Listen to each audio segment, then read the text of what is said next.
Hello, everybody. This is Harold Rhee with the Pawprint Animal Rescue Podcast. I think we're on episode 166, and we're at the Bay Area Pet Fair in Pleasanton, California, sponsored by Pet Food Express.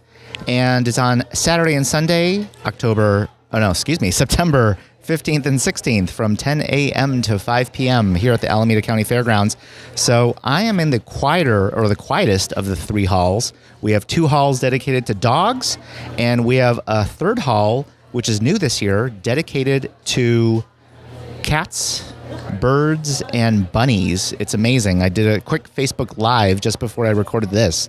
So you can check out our Facebook Live videos throughout the day at Pawprint Animal Rescue on Facebook. One of the coolest things is last year was the first time ever that they moved to Alameda County Fairgrounds. Before that, they were in Marin County Fairgrounds, which just wasn't as large, and the difference was dramatic. They brought in, on their first day, over 80,000 people visited the Bay Area Pet Fair, and then another probably 40 to, I think, well, actually maybe 60,000 came in the next day, so about 140,000 people total. They adopted well over 1,000. I think it was closer to 1,500 pets last year. This year, they're estimating to have 2,000 pets here, and I would imagine a lot of them are going to get adopted. A huge percentage of them are going to get adopted. And it's a great place to see such a great diversity of animals. I've seen everything from pug rescues to German Shepherd rescues to Greyhound rescues, and oftentimes more than just one breed for a particular breed. There's obviously a lot of different dogs, everything from mixed breeds, pitties, pit bull mixes, all different kinds, small dogs, fluffy dogs, big dogs. There's even I think it's a big fluffy sled dog rescue. We also have a ton of bunnies, lots of birds, and a pile of cats, just the cutest cats of all ages, from kittens all the way to what they might consider senior cats. So what I'm going to try to do is I'm just going to try to walk around the hallways, interview as many organizations as possible. Last year I got to about 30 organizations, almost 35, and it was exhausting.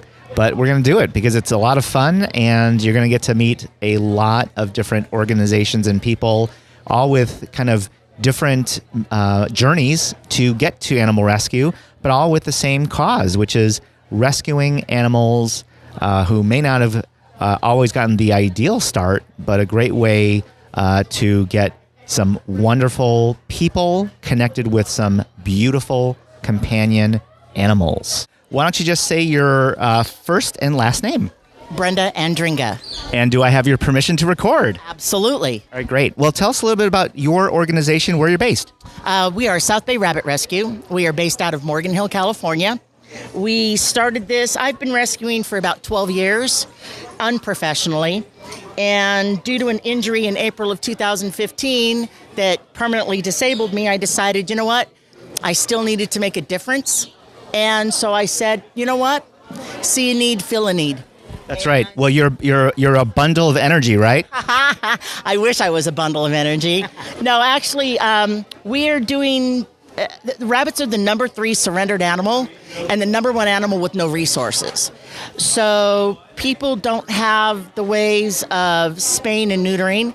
They end up with rabbits that are sold as dwarfs from people who are just out for the money. South Bay Rabbit, we decided that, you know what, it's not about the money, it's about the rabbit and the person, because people need help also. They get into an animal and they don't know what to do. How many of your rescued rabbits come from, let's say, like the Easter season, when people tend to try to either purchase rabbits for Easter for their kids? How does that impact you? It impacts us quite a lot. One of the reasons it impacts us is people buy cute little baby bunnies and they're too young to be sexed. And so what happens is we end up with people having 2 girls or 2 boys or a boy and a girl, and then they end up with a litter of babies. And because rabbits have 2 uteruses, they can have babies every 35 days. And so what happens is if they don't separate them, all of a sudden you've got 4, 6 babies, then 11 babies, then 13 babies, and it's just this endless cycle. So that's where that's how it impacts us is uninformed people being conned into purchasing a baby bunny that is, number one, too young to leave its mom, and number two, not sexed properly. Well, I'm here at your space, and it is beautiful, right? Pet Food Express really gave you a prime location. You have the artificial grass, so I mean, it really feels like a field of bunnies. It is. It is awesome. They have supplied us the X pens. That's why we're able to let the rabbits roam free and play on the playground. We have our dogs that are interacting with the rabbits. The people here can bring their dogs in to interact with the rabbits. We encourage everyone to come in, sit down, pet a bunny. Yeah, I saw someone with a boxer. Oh, yeah, no, here. Whose dog is this? That's my Staffy. Oh, yeah, That's my Staffy, yeah. That's awesome. Yeah, I mean, he's just having a great time. Oh, yeah. She's having as much fun on this artificial turf as the rabbits are. And what's her name? Penelope. Penelope, all right. Why are rabbits great pets? Rabbits are great pets because they are the best of both dogs and cats. They're self-grooming like a cat, they're independent like a cat, and you can litter box train them like a cat. Like a dog, they want to be your companion. They want to be where you're at, doing what you're doing, and they are loyal. They are probably more loyal than your dog, or you're absolutely more than your cat. We have both at our property, so we absolutely know what we're talking about. They tend to, something about them tends to make everything calm. So they're very soothing, and they don't make any noise. They have no vocal cords, so they don't bark, meow, and hiss. And I think they're one of the best indoor pets. Gotcha. So final question, really, what's the best way to find you guys? Either social media, on the web, phone number? So we're everywhere. Social media, we're at Facebook, South Bay Rabbit Rescue. Our website's southbayrabbitrescue.com. Our email's southbayrabbitrescue@gmail.com. All of our phone numbers are listed, and we have staff members that have specialties. So we are very good at bonding rabbits. We are very good at pairing rabbits to people. We believe that the rabbit's got to like you as much as you like the rabbit. So we're one of those groups that say, close your eyes and hold the rabbit. Don't judge by the book by its cover. Take a look with your heart, and you'll find the right pet. Thank you so much, Brenda. You're welcome. Thank you. Sure. My name's Sarah Lorincz. I'm actually the president of Cat Welfare Advocates. Hello, Sarah. And I'm Betty Wenker, Vice President of Cat Welfare Advocates. Great. Hello, Betty. Sarah and Betty. Well, tell us a little bit about your organization and where you're based. Yes, we're based out of San Jose, California. We help kittens and adult cats and senior cats. They either come off the streets, owner surrenders. We help the local shelters if they're overcrowded and need some help. So we get cats from all over.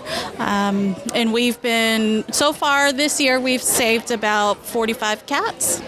Awesome. Great. And then how many are you currently fostering or taking care of right now as an organization? We have about 30 right now, and once these get adopted, then we could save more. Great. So for San Jose, obviously great weather here in the Bay Area. How does that impact you? Is it kind of a year-round thing for cat rescue? Yes, it is. Not as often later in the season, but there's still babies being born, and they still need help. In Northern California, is there an actual kitten season, or can it truly be sort of year-round? It's pretty much year-round, but it's more starting in usually March through May is the biggest season. And then we have October babies that come in, and then we start in January again. That's great. What's your impression of this year's Bay Area Pet Fair so far? It's great. This is the first time that Cat Welfare Advocates is participating. There's a lot of friendly faces around here. There's a lot of kitties and dogs that need help. And we've been telling everybody, hey, come here and help save cats and dogs. Yeah, and it's been great because last year the cats and dogs were all in the same halls. So the noise was it was pretty overwhelming. This is so much better having cats, birds, and bunnies in a separate hall. So how are you feeling about what are your big adoption events usually throughout the year? Well, we have one big fund that is done in July, which is called Snowing in July, and that fund goes towards Angel Fund for cats that need extra care, surgeries, teeth pulled, legs taken off, eye surgery. And so that's our big one. And then we have little ones throughout the year where we just have a special, like in November or December. Sure. Now, I mean, do you ever have like weekend events at like a local pet stores and pet food expresses? We have two locations, two Pet Food Express locations, one on Blossom Hill in Almaden and one on Capitol. And we're the one on Blossom Hill, we're there every weekend, Saturday, Sunday from 12 to 4. And then at the Capitol store, we're there from 12 to 4 the first and second Saturday of the month. Great. Any, I guess, last couple questions, any sort of real success stories or any really beautiful cat stories that you want to share? Anything, any kind of touching stories? You know what? There are a lot of stories. All kitties have their own stories. Here at the Bay Area Pet Fair right now, we have Abraham, who was saved from a concerned citizen. Unfortunately, he was trying to play with a coyote. So they actually helped him along medically. He had a lot of injuries, and now he's here waiting for adoption. We had a lot of adopters who, you know, unfortunately they lost their own pet, and they came by, you know, to one of our fairs and said, "Oh my gosh, this is a cat for me," you know. So there's a lot of success stories. Okay, great. And finally, what's the best way to find you, whether online, social media, phone number? Yeah. So you could either email us at info@catwelfareadvocates.org. You could also go online at catwelfareadvocates.org. You could always meet us at the fairs as well. All right, great. Well, Sarah and Betty, thank you so much. Thank you. Pamela Lee. Great. And what's your organization and where you're based? Mickaboo Companion Bird Rescue, and our headquarters is in San Jose. All right, great. Well, what is bird rescue? I mean, how many different kinds of birds do you actually foster and take care of? What is bird rescue? Bird rescue is like cat or dog rescue. There's a rescue for every kind of animal that we have in our homes. So people have parrots. We are a parrot rescue, although we also have a canary here, which is technically not a parrot. We, at the moment, are fostering over 600 birds. We didn't bring all of them, of course, just a few ambassadors, but they're all up for adoption to the right people. And in terms of the number of kinds of birds that we have everything from the canary that you see here all the way up to the large birds, be it macaws or cockatoos, and everything in between. How do you get most of your birds, if there is a consistent theme? Well, we like to say that we get birds for the same reasons that dog and cat rescues get their animals. People perhaps need to move to a less pet-friendly residence. Perhaps they lose their job and need to make a financial decision. Perhaps the animal gets injured or sick and the family can't afford the vet bills. Or in the case of birds, because they are so long-lived, parakeets, for example, those small little budgies that you see in stores often, can live 20 years or more. The one big bird that we have here is already 22 years old and can live that many more years more and longer. Just like with humans, it depends on diet and exercise and genetics as well as accidents. So birds have a much longer lifespan, and of late, we've noticed that many more of our rescues are coming from people who have passed away where the families don't want the birds, sadly, even as a remembrance of that family member. So we get them for a variety of reasons, and the more bird-specific one is because they are long-lived. So this is your second year in a row, at least in the Alameda location, right? So how do you like the fact that they put the birds, cats, and bunnies in a separate hall? How does that impact you? We like being in with other rescues. I mean, if they had a hall just for birds, that would be primarily empty because there's not a lot of bird rescues, sadly. But so we like being with other organizations, and often when you have somebody who's kind enough to have a place in their heart and their home for one kind of an animal, generally speaking, they'll be more open to having another animal as well. So we like being in with a mix of other rescues. Why are birds great pets? Birds are great pets because they are intelligent. They're on a par with elephants and porpoises, and it's sometimes said that if we had found birds and elephants and porpoises on a different planet, we'd be spending billions to understand them on their terms. Instead, they're on our planet, and so we tend to want to assign an IQ to them. It's very much of a human construct. So under that construct, they're about like a 2 or 3 year old person that never grows up. So they're intelligent. They're beautiful. They are long-lived. So if you're the kind of person that doesn't want to say goodbye to an animal every so often, a bird is a good choice for that. And, they're kind of novel. I mean, a lot of people have dogs and cats, but not so much birds, this kind of thing. And they can fly. I mean, how cool is that? What are the requirements for care as far as like food, water, playtime, that type of thing? Okay. We actually offer a free 2 to 3 hour, depending on question, class to anybody who wants to adopt or foster for us, because we want to make sure that everybody's on the same page with regard to modern care standards for birds. So first of all, if anybody thinks that, I don't know enough about birds, we take care of that, I think. So in terms of the food and so forth, much like dogs and cats, they do need their daily water, they do need their daily food. Optimally, also daily cleaning of their cage, particularly if that's all that they're in, because, we wouldn't want our homes to be, messed up daily and then just having that accumulate time over time. They do need enrichment because they are intelligent beings, so we have the internet. They need toys in their cage, and we recommend that there be at least 3 toys and that they be rotated monthly so that they don't get bored of what is in there. And they always appreciate that human interaction. They are flock animals, so having one bird means that you are their flock, and so you're responsible for their mental health as well as their physical health. And if you can get a small flock, then it'd be, kinder when you go away to work to let them interact with each other, but they still want to interact with you to some extent. What's the best way to find you, whether online, email, social media, phone? So Mickaboo.org is our website, and if you are on Facebook and type in Mickaboo Rescue, you'll find us there. The best email address for us is mail, M-A-I-L, at mickaboo.org. Awesome, thank you. And then finally, Bay Area Pet Fair, what do you think about it? It's just such a unique kind of event with all the different organizations.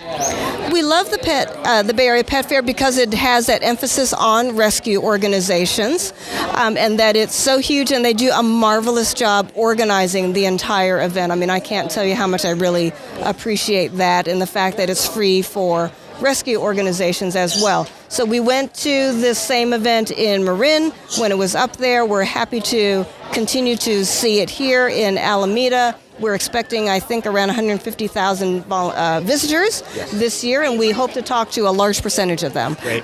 Thank you so much, Pam. My name is Cameron Ishee. Great. And Cameron, what organization are you with, and where are you based, obviously? I'm with the Berkeley East Bay Humane Society, and we are located at the corner of 9th and Carlton Streets in Berkeley, California. Right. Beautiful Berkeley. So you are with the mobile unit today. Where are you usually based, or where do you usually do most of your adoptions, and what's the advantage of having a mobile unit? The advantages are huge. So this is actually a former RV that was retrofitted to be for adoption. Looks awesome. Yeah, so usually we take it to either designated adoption events, largely at places like Pet Food Express, which is putting on this whole thing. We go to the Pet Food Express in Oakland and Albany, all over the place. We also take it out to community events. So we were in the Piedmont 4th of July parade with the truck and stuff like that. So it lets us do fun things like that. But it's also going to be really helpful coming up here in just a couple years, because in 2011 there was a fire that damaged our facilities, and so coming up in the future we are going to be having a major construction project to rebuild our facilities at Berkeley Humane, and so we're going to need to do a lot more of our adoptions out of the truck as opposed to at our normal facilities. So we're very, very thankful and glad to have the truck. That's awesome. That must have taken a lot of fundraising to get the funds available to start building again. Yeah, well, we are still working on that.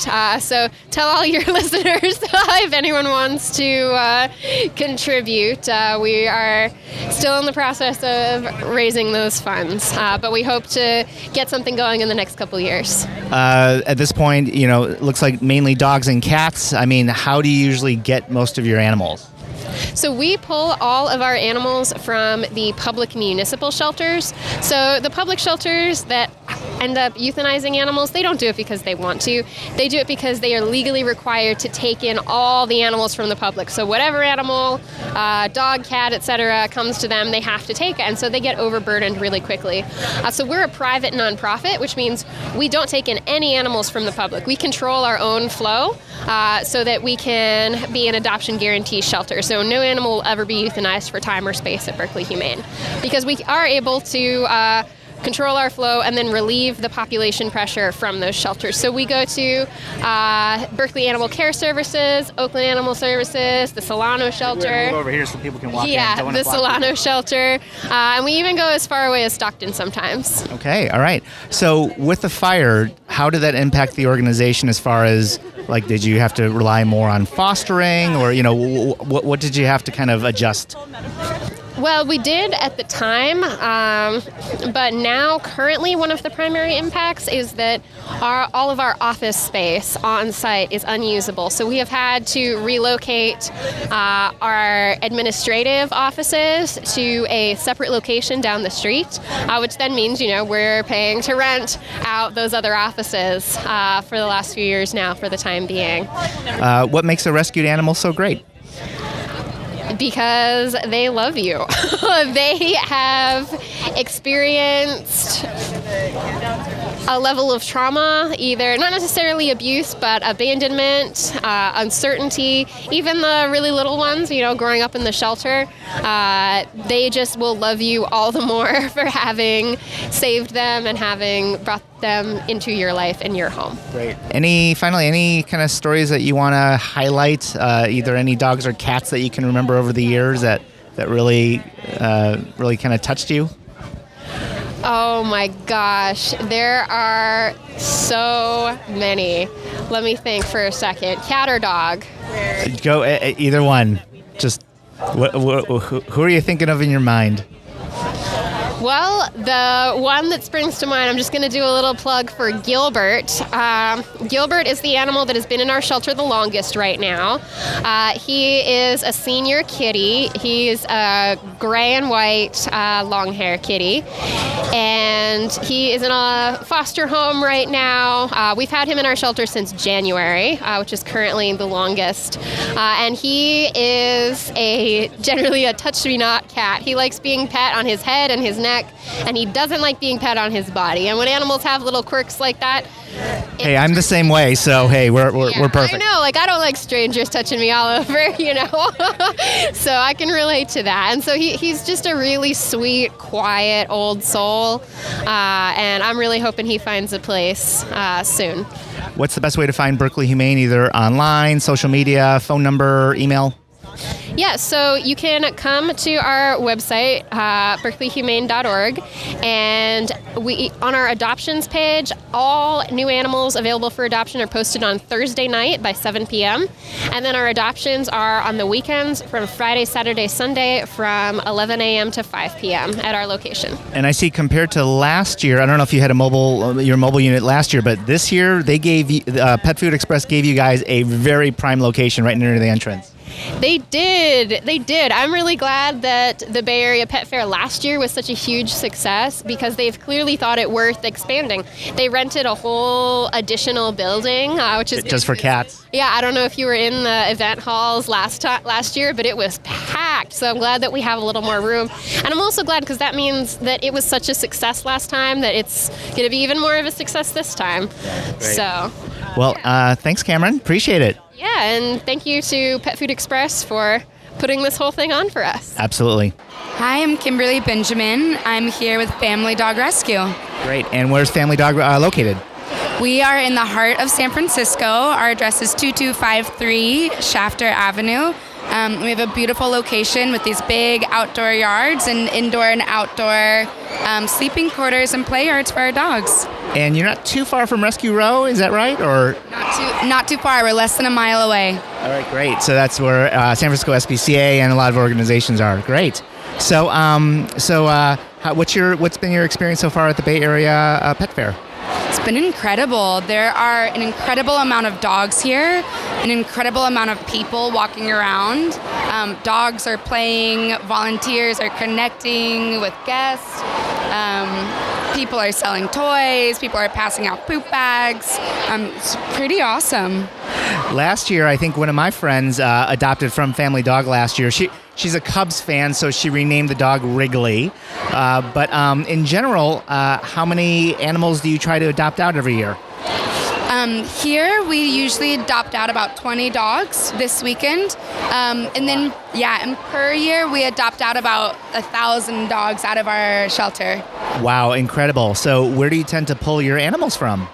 We pull from all over California. So we partner all the way from Northern California down south, and we even have some rescue partners down in Mexico. No kidding. All right. And how often do you go down to Mexico? Once a month, and we partner with a program called the Mexico Street Dog Program. And any dog that's found roaming the streets will get picked up off the streets, they'll go to a vet, and they'll live in foster care for a bit. And then they slowly make their way up to Family Dog Rescue. And then similarly, any dogs that are found as strays, anywhere from Southern California up to Northern California, we have rescue partners who will pull them off the streets, put them into foster care, and then they'll eventually make their way up to us once they're adoptable. Great. So I know 1,000 mainly dogs, right? 1,000 dogs is a lot, but any particular dogs you'd like to highlight that you currently have available for adoption? We specialize in dogs with disabilities. We specialize in northern breeds, and we specialize in puppies. So at the shelter right now, I think we have 3 different litters of puppies who are all going to be adoptable. Some are adoptable now, actually, and then some are brand new. Can you say hi to this? Absolutely. Some are brand new, so yeah. All right, great. So finally, what's the best way to find Family Dog Rescue? Go to our website. If you Google Family Dog Rescue in San Francisco, ours is the first website that pops up. And you can also follow us on Instagram at I Love Family Dog. Awesome. Thank you so much, Kimberly. Thanks so much. First and last name? Susan Delgado. Great. And what's your organization? Where are you based? We are named Pilots and Paws, and we help delivered rescued animals. We're a not-for-profit, and so we are a group of volunteer pilots who donate our time and our airplanes to help the rescues and the shelters move the animals to better places. Right. For those people who don't know, why would you ever need to fly an animal? Well, a lot of times we're trying to move a lot of animals, and the only other option would be a very long ground transport, which would be handing off every hour or so.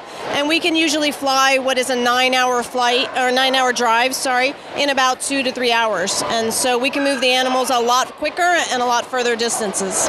Can you give us some examples of where you fly from and to? Sure. So this last weekend, there were 2 Doberman pinchers that were strays that were at one of the animal shelters up in the Bay Area. And the Doberman Pinscher group in Los Angeles area agreed to take them and find them forever homes. And so we flew from the Bay Area down to LA. Right. Do any of the natural catastrophes, whether it's the wildfires or the hurricanes, how does that impact your organization?